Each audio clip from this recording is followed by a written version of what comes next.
Mukaddimah anggaran dasar Muhammadiyah. Makna Mukaddimah anggaran dasar Muhammadiyah itu ialah gambaran tentang pandangan Muhammadiyah mengenai kehidupan manusia di muka bumi, mengenai cita-cita yang ingin diwujudkan dan cara-cara yang dipergunakan untuk mewujudkan cita-cita tersebut. Fungsi Mukaddimah anggaran dasar Muhammadiyah itu ialah untuk menguatkan ideologi Muhammadiyah atau warga Muhammadiyah supaya hidupnya tidak terombang-ambing, atau dalam arti lain istiqomah, pantang menyerah, pantang putus asa, sekalipun disadari bahwa kehidupan di dunia ini banyak tantangannya, banyak godaannya, banyak ancamannya. Tetapi karena dia sudah tahu tujuan hidup, yaitu mardotillah, bahagia di dunia dan bahagia di akhirat, maka semua itu dapat dihindari karena dia punya keteguhan hatinya atau ideologinya kuat. Kemudian sistematika Mukaddimah anggaran dasar Muhammadiyah itu disusun sebagai berikut. Yang pertama, hidup manusia harus berdasar tauhid, yaitu mengesahkan Allah Subhanahu wa ta'ala. Ini dijelaskan di dalam Al-Quran dengan firman Allah Subhanahu wa ta'ala yang artinya itu, katakanlah bahwa tidak ada Tuhan melainkan Allah, yang biasa juga itu disebut dengan istilah tauhid uluhiyah. Yang kedua, ada pengakuan atau keyakinan bahwa pencipta, penguasa, pemilik semesta alam itu Allah saja, yaitu yang disebut tauhid rububiyah. Yang ketiga, beribadah hanya kepada Allah saja. Ini disebutkan di dalam Al-Quran, di antaranya yang ketiga itu wa qadha rabbuka a'udzubillahi minasyaitonir rajim wa qadha rabbuka alla ta'budu illa iyyahu. Yang kedua, hidup manusia itu harus bermasyarakat. Jadi manusia itu akan bermakna kalau dia bergabung, atau istilah lain berkumpul, bermasyarakat. Atau kita katakan juga hidup berorganisasi, itu baru bermakna. Kelihatan mana yang tinggi, mana yang rendah, mana yang cerdas, mana yang kurang cerdas. Itu kalau orang itu sudah berkumpul. Yang ketiga, hanya hukum Allah yang sebenar-benarnya lah satu-satunya yang dapat dijadikan sendi untuk membentuk pribadi yang utama. Jadi untuk mewujudkan manusia yang utama itu, kita harus menggunakan hukum Allah Subhanahu wa ta'ala.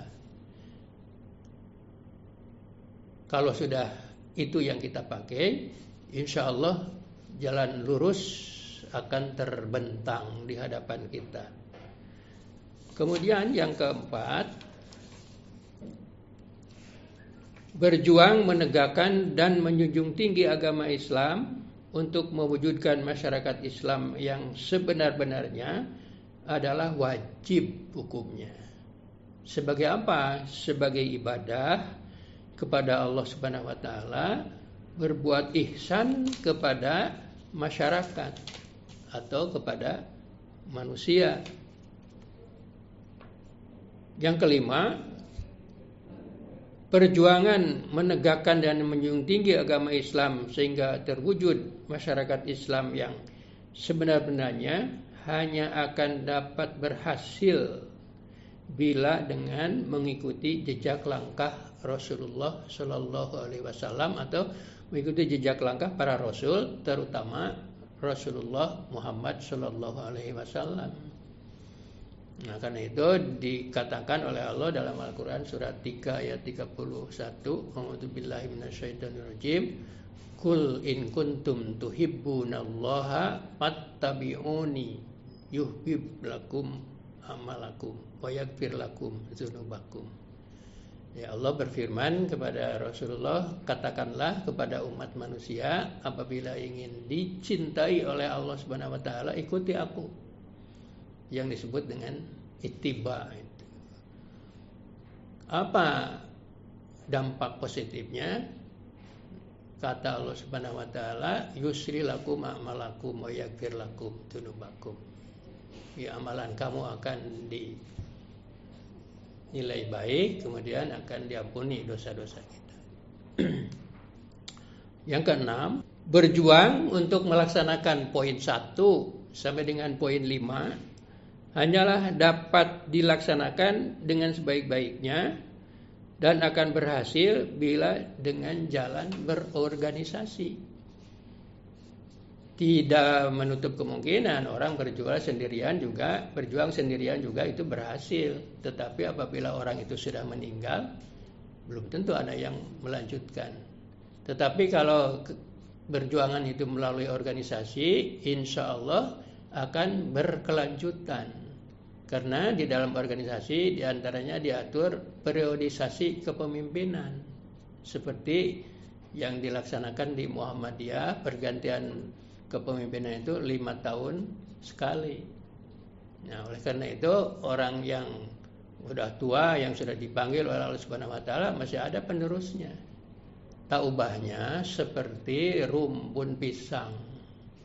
Dalam rumpun pisang itu ada yang sudah matang pisangnya, ada yang baru muncul, ada yang masih muda, malah ada yang masih kecil sekali. Tapi kalau yang tua yang sudah matang itu ditebang, diambil buahnya, mati, masih ada pelanjutnya. Nah, itulah gambaran kehidupan berorganisasi seperti yang dialami oleh Muhammadiyah sudah 1 abad lebih. Muhammadiyah itu berjuang di Indonesia ini untuk menegakkan dan menjunjung tinggi agama Islam. Nah, sistematika itu dari nomor 1 sampai dengan 5 itu adalah merupakan aturan atau urutan yang harus kita miliki, yang harus kita tempuh untuk mewujudkan cita-cita hidup manusia, supaya hidup manusia tidak sia-sia. Sebab Allah Subhanahu wa taala berfirman dalam Al-Qur'an surat 23 ayat 115. A'udzubillahi minasyaitonirrajim. Apa hasibtum annama khalaqnakum abasa wa annakum ilaina la turja'un. Apakah kamu sekalian itu mengira bahwa Allah menciptakan manusia itu dengan percuma, dengan sia-sia, tidak punya perencanaan, tidak punya program dan sebagainya? Dan apakah manusia mengira nanti tidak akan dikembalikan oleh Allah Subhanahu wa taala kepada Allah Subhanahu wa taala, yakni dalam kehidupan di akhirat. Nah, untuk menempuh semua itu kita harus memiliki keteguhan hati, yaitu jalannya dengan mengisi diri kita itu dengan apa yang disebutkan di dalam mukaddimah anggaran dasar Muhammadiyah itu. Kemudian bagaimana sekarang hubungan mukaddimah anggaran dasar Muhammadiyah dengan gerakan kepanduan Hizbul Wathan? Gerakan kepanduan Hizbul Wathan itu adalah salah satu organisasi otonom atau ortom dalam Muhammadiyah yang didirikan oleh Gajah Ahmad Dahlan sesudah berdirinya Aisyah, yang dimaksudkan untuk membina, mendidik, membimbing anak-anak remaja dan pemuda supaya dalam kehidupannya itu mengabdi kepada Allah Subhanahu wa taala. Karena itu warga Muhammadiyah itu harus memahami sistematika hidup yang disusun oleh Muhammadiyah dalam bentuk mukaddimah anggaran dasar Muhammadiyah.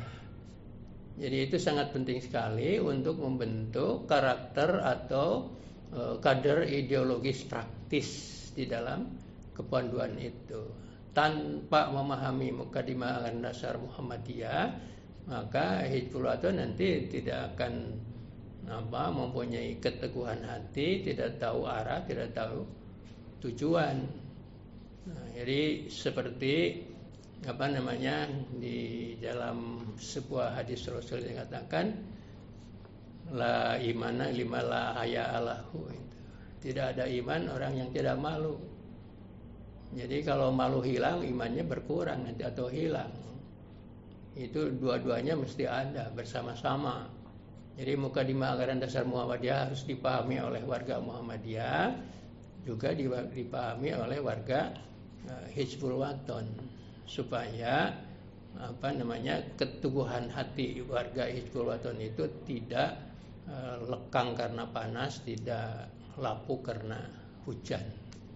Itulah yang dapat saya sampaikan mengenai mukaddimah anggaran dasar Muhammadiyah. Semoga bermanfaat.